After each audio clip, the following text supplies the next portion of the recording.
Fellow Biafrans, sons and daughters of the soil, my dear family, today I stand before you with a heavy heart, but with an unbreakable resolve.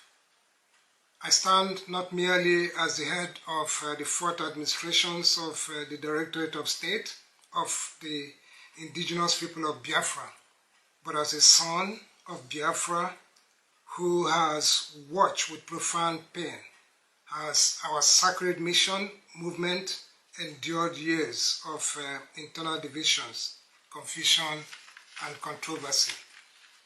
By the grace of Chukwu Okike Abiyama and under the authority vested upon me by our Supreme Leader Mazi Nnamdikanu, I make this solemn pledge before every Biafrans across the world.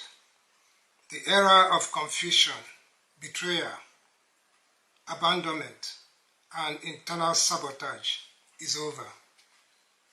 Our movement must return to the principle upon which it was founded: truth, loyalty, discipline, sacrifice, accountability, and absolute commitment to the restoration of Biafra. Today, our Supreme Leader has exercised his constitutional authority from Sokoto Custodian Center by reconstituting the Directorate of State. Predictably, some of those who have been removed are now challenging the very authority they previously relied upon. Their opposition demonstrates either a failure to study the IPOB Code of Conduct or deliberate refusal to accept its clear provisions. Let us remember an undeniable fact. The previous Directorate of State was appointed by Onyendi Mazi Nnamdikanu while he was detained in Kuje prison. They accepted those appointments without hesitation. They exercised the authority delegated to them from Kuje prison. At no point did they reject those appointments on the ground that the Supreme Leader was in detention or incapable of exercising his powers. Yet, when their actions were questioned and their ambitions exposed, they suddenly began advancing the argument that the same leader who appointed them had somehow become incapacitated and could no longer exercise his authority. This contradiction speaks for itself. Authority cannot be valid when it benefits you and becomes invalid when the moment you are held accountable. Our code of conduct is unequivocal. The absolute authority to appoint, suspend, dissolve, and dismiss principal officers of IPOB rests exclusively with our Supreme Leader, Onyendi Mazi Nnamdikanu. That authority cannot be delegated away, usurped, or vetoed by any committee, individual, or group. The command and control structure remains exactly as established. Authority flows from Onyendu through the Directorate of State and down every recognized structure of our movement. That principle shall never again be compromised. Accordingly, let this serve as a formal notice to all concerned. Any individual or group that forcefully presents itself as the leader of IPOB purports to exercise powers it does not possess, or use the name, identity, insignia, or structure of IPOB for fraudulent or unauthorized purposes does so entirely at its own risk. Such conduct may expose those responsible to legal consequences under the laws of the jurisdictions within which they reside.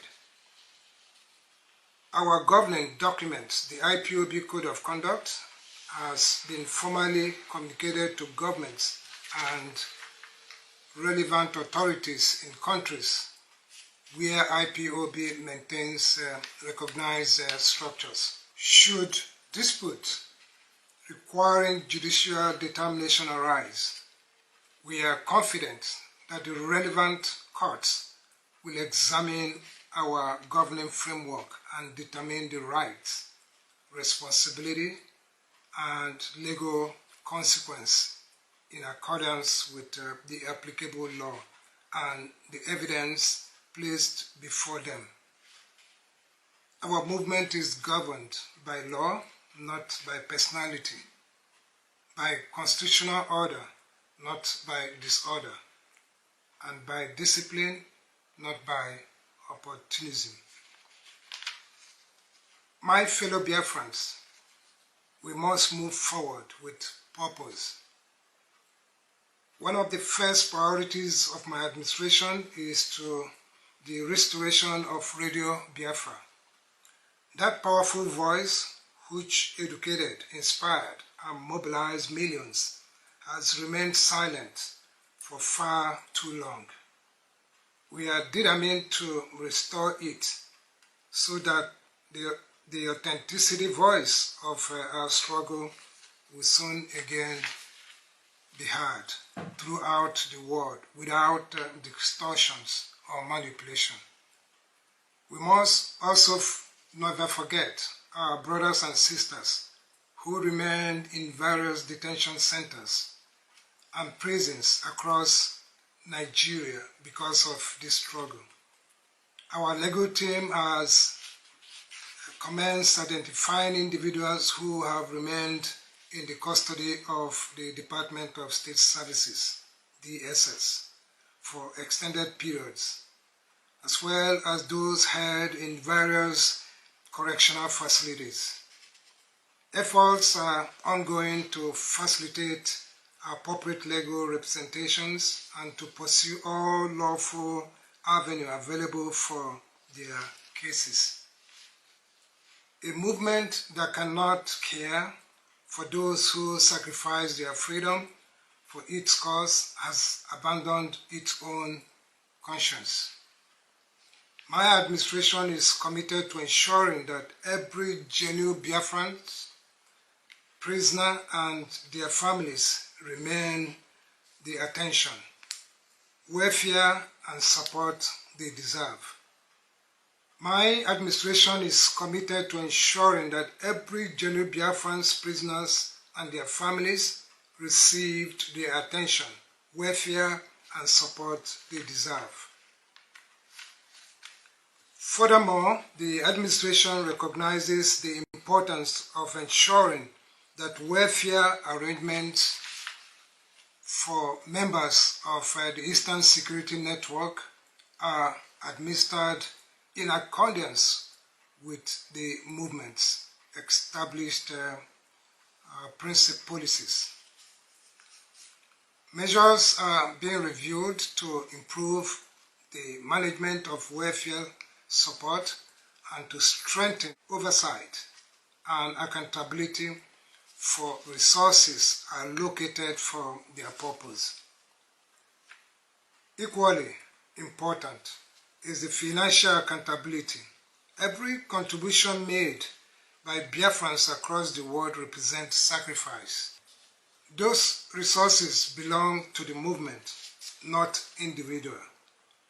Our administration will restore financial discipline, transparency, and confidence throughout every structure of IPOB. My administration will provide weekly updates regarding the legal proceedings involving our Supreme Leader, nnamdikanu. Our people deserve accurate information, not rumors, not propaganda or confusion.